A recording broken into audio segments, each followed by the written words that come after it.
So what I would do is I would put a T chart, okay, on my whiteboard. And on one side I put control, on the other side I put can't control. Now this is something you can do for yourself. This is something I've done with teams that I've led before. This is something you can do in a whole agency. This is something you can do. It applies on all levels, the micro, meso, and macro level. You can do this. But I put control and can't control. And I'd say, tell me something you're stressed about. They would tell me something. I say, can you control that? And they'd say, yes. So I'd write it under the control side. All right, tell me something else you're stressed about. They would tell me something else they're stressed about. And I say, can you control that? And they'd say, no. I'd write it under the can't control side. So we go through this exercise of articulating these different things that are stressing them out and organizing them under the premise of control and can't control. Sometimes it's not as clean. You have to take parts of things and move them into different sides of the T-chart. And then my question would be, let's look at this chart and let's talk about the amount of resources, psychologically and physically, you are giving to the can't control side of this T-chart. How much time are you spending thinking about, complaining about, talking about, obsessing about the things you can't control? And not always, but a fair amount of the time, what we found was they could do a better job of reallocating some of the resources from the can't control side to the control side. Sometimes I'd even have people measure and say, like, what if you took 50% of the energy in the can't control side and put that 50% on the control side? Do you think your life would be better? And inevitably, unless people are just being difficult, I guess, they would say, well, of course my life would get better, because if I focused on this, then I would do this, this, this, this, and this, and then that would make my situation better. So that's a really, I think, a great place to start. Before we start getting into anything else, is a great place to start is to unpack and what I call demystify your stress. Because otherwise, it reminds me of like, I forget the Ten Commandments movie where Passover was like this cloud that was a scary cloud that came through the town.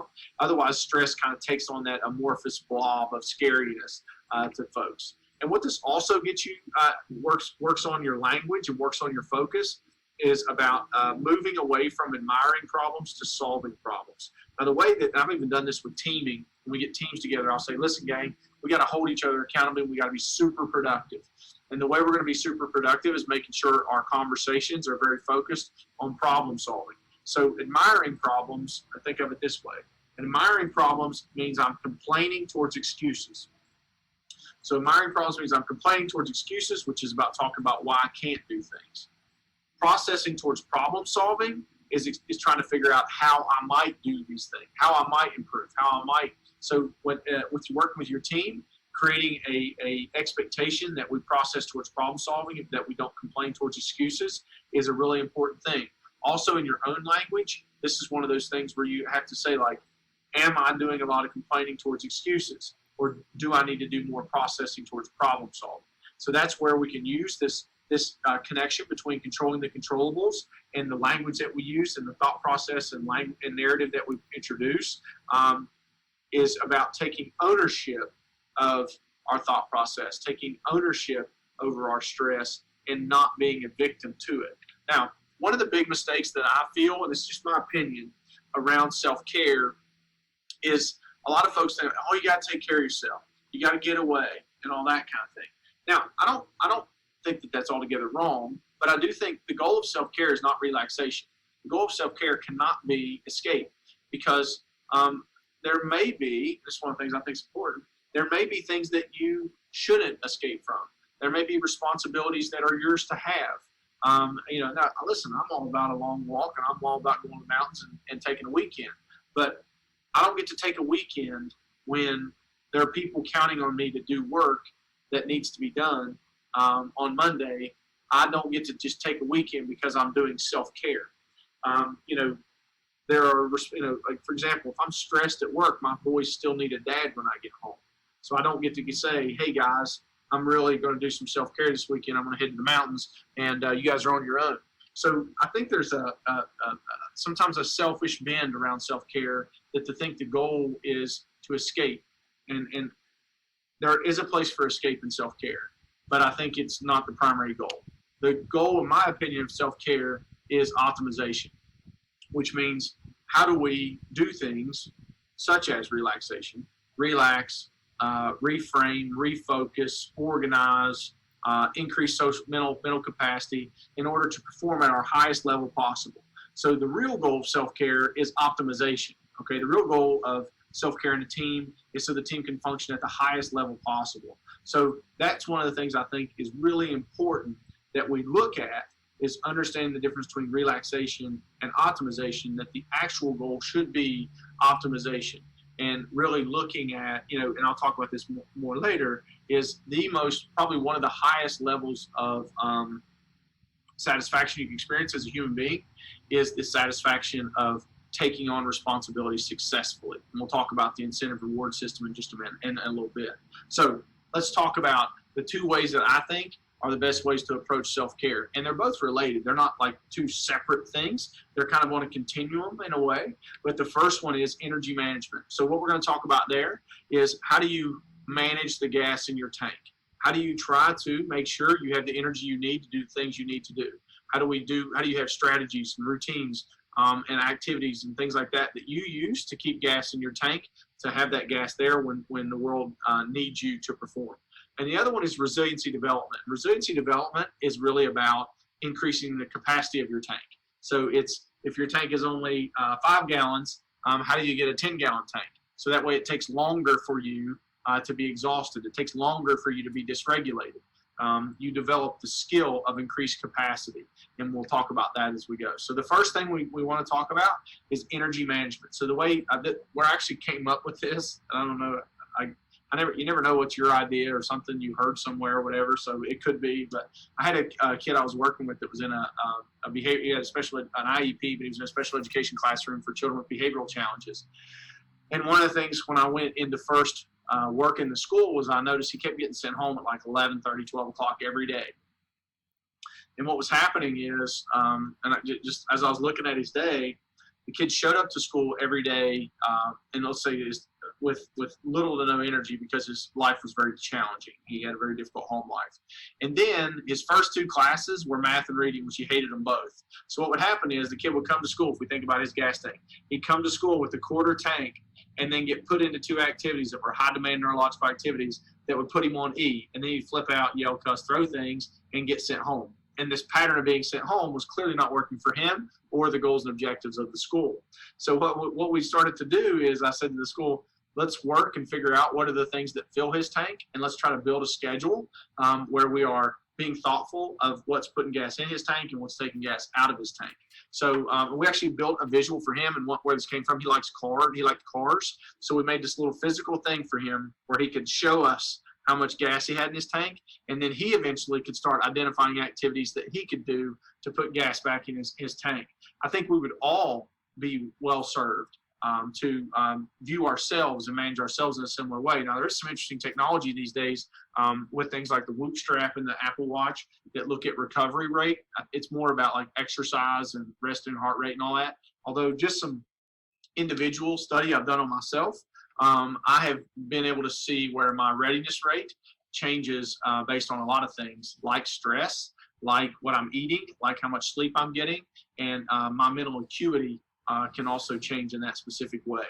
So the first and easiest place to start, anybody from the recovery community knows probably the acronym HALT. In the recovery community, that was when I was first exposed to it, was doing addictions treatment. And HALT stands for, in its original sense, I'll add the extra L in just a second. HALT stands for hungry, angry, lonely, or tired. Okay, so what in the addictions community, what they talk about is situations that you need to be aware of, kind of people, places, things that increase the likelihood of relapse. But there's also this idea of what conditions are you more likely to relapse, and those conditions are when you're hungry, when you're angry, when you're lonely, and when you're tired. Okay, so you're more likely to make a decision not in your best interest when you're one of those things. Now, the other L that I add in there is from my parenting experience, and that other L is late. So I know that I've done some of my worst parenting when I'm late, when I'm behind, when I'm off schedule. So hungry, angry, lonely, late, and tired. So how is this useful to you? It's a nice quick check. You know, acronyms are good for that sometimes. If you're looking at your tank, okay, and you feel blah and down, you might ask yourself, am I hungry? And do I need to eat? Let me kind of unpack a few of these for you real quick. And I'll talk about this a little bit more. If you really want to, you can nerd out on this stuff as much as you want to nerd out on it. Like, for example, hungry. not only do you know if you're hungry or not, but do you know which foods help you perform at the highest level? For example, my body works better off of fat and protein than it does carbs. Carbs send me into a pretty good little spiral, and oftentimes ending with a nap. Do you know about when to eat, what to eat, and things like that? So not only do you know when you need food, but do you know what kinds of food your body responds best to? I mean, and that's one of those things, like, I think it amazes me sometimes that we talk about the stress and we talk about the things that are going on, but we don't put that much effort sometimes into the execution of strategies that will actually change that. Okay, so hungry, do you know how to solve your hunger problems in the most effective way possible? Angry, quick examples. Do you know what pushes your buttons? Do you know what things hurt you? Do you know what things bother you? Do you know that about yourself? Lonely, do you know about what you need from relationships? Do you know about who your key people are that refill your emotional tank when it comes to being connected with them? Late, are you a good schedule keeper or good schedule maker? Do you know how to create schedules that will keep you on time, keep you from being late, keep you from being in that vulnerable state? Tired, how much rest do you need? How much sleep do you need? When do you go to bed? What do you use devices before you go to sleep? And So that's an example. So that's the personal side. Now, the other side of it, which will make you a better professional, a better parent, a better teacher, or whatever you do, therapist, how good are you at assessing a halt state in another person? Are you good at running through that list with folks? Like, for example, I've got a 13-year-old son who got in the car the other day after soccer practice. And I was aware that he didn't eat what he should have eaten before he went to soccer practice. He gets in the car and he's like, I'm starving. Management is how well are you at managing what is in your consciousness? How well are you at managing what gets your attention, might be the better way of saying it. Do you have an active plan for the way that you manage your attention and what gets it? That sounds kind of like duh, but it's amazing how much time, if we're not careful, we will give to things that we didn't realize we're giving permission to have our psychological real estate. The reason why I call it psychic RAM is if you think about back in the day when computers were a lot slower than they are now, and you remember you could only have a certain number of things open at once. And the reason why you can only have a certain number of things open at once is because there's this thing called random access memory. And it's basically like the computer's consciousness, okay? It's all the windows it can have open at once and allow you to be effective, okay? So that's something we can think about. There's all kinds of research around how many bits, like 7 bits or 9 bits or whatever bits of information. So how will you think about this in a real specific and measurable way? Well, the thing to think about this is if we are what we eat physically, okay? If we are what we eat physically, meaning, and we could argue that that's true in a general sense. And maybe somebody would debate about that in specifics, but then it would be fair to say you are what you eat intellectually and emotionally. So if you went to a dietitian right now to get physically healthier, and you said, I want to get physically healthier, probably, or a nutritionist, probably one of the first things they would say to you is, I want you to take a food log for the next week. So they'd want you to write down the stuff you eat, when you eat it, what it is, or keep it in like a MyFitnessPal app or whatever. And then at the end of that week, they'd sit down with you and they'd go through that log, and then they would talk about the different things you're eating and the impact those things would potentially have on your health and your functioning and your overall abilities. So what if we did that? What if you did that with your intellectual and emotional diet about what things you're taking in and what intellectual or emotional junk food are you taking in? So what that means is when you take a close look at it, are you doing a good job of keeping an eye on that? Let me give you a couple examples that you might consider. One is the news. Now, is the news bad? No, I don't think the news is bad.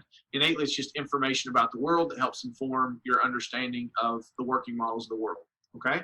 But I would argue too much news can be a problem because it shares predominantly negative information in order to gain attention, because we're more likely to pay attention to a negative thing than a positive thing. That's why they put the positive story on the news last, oftentimes, like the hometown hero in the last 3 minutes of a 30-minute newscast. Information changes your perception of the circumstance and situation and other people's behavior. I think very few things in the world are all good or all bad. It's their use that makes them so. Social media is a perfect example of that. Is it all good or all bad? No. I know a lot of good things that come from social media, social connection, things like that, information. But if you spend most of your day arguing with people about politics on Facebook, I would argue that it's not beneficial for you to be performing at a highest level.